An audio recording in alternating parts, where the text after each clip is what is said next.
Joining me tonight to take a closer look at the developments in the case against Brian Walshe is attorney and former FBI agent Stuart Kaplan. Stuart, welcome to the National Desk. Thank you. Nice to be with you.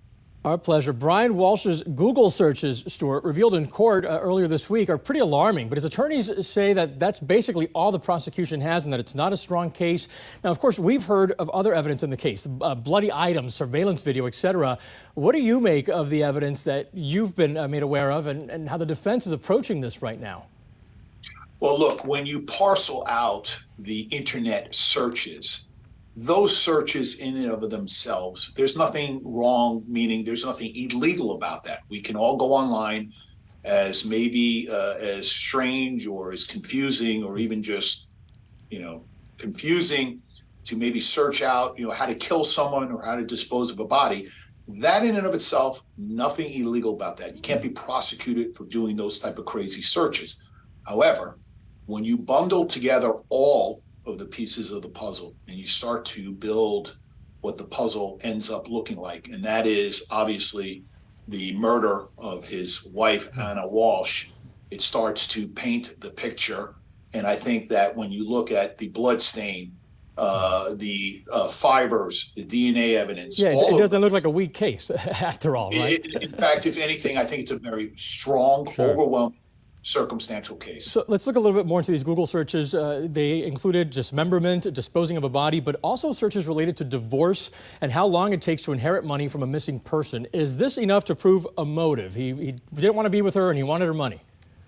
Well, it's interesting you bring that up. So in the United States, in any court, in any jurisdiction, motive is not an element to have to be proven in a court of law.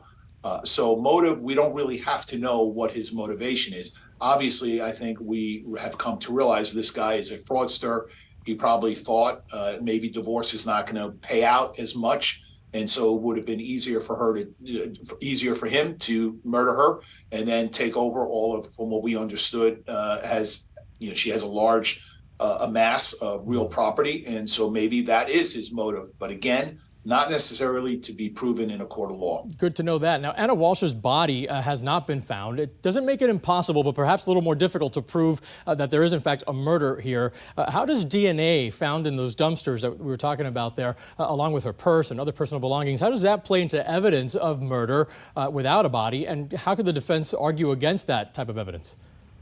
So when you have a case where you are missing what is referred to as the corpus delicti, or the body of the crime, it does sometimes make it a little harder for a jury to come back and understand, wait a minute, what was the cause of death? Right. But again, as long as the prosecution team comes in with an overwhelming amount of circumstantial evidence, and they're able to eliminate any possibility that Ana Walshe may have faked her own death, or maybe she's in hiding, or maybe she fell off the grid, the abundance of circumstantial evidence, if it does rise to the level to be able to prove each and every element beyond a reasonable doubt, they're going to come back and convict him for the premeditated murder of his wife. Sure. And there seems to be a whole lot of evidence. Stuart Kaplan, we appreciate your time tonight. Thank you.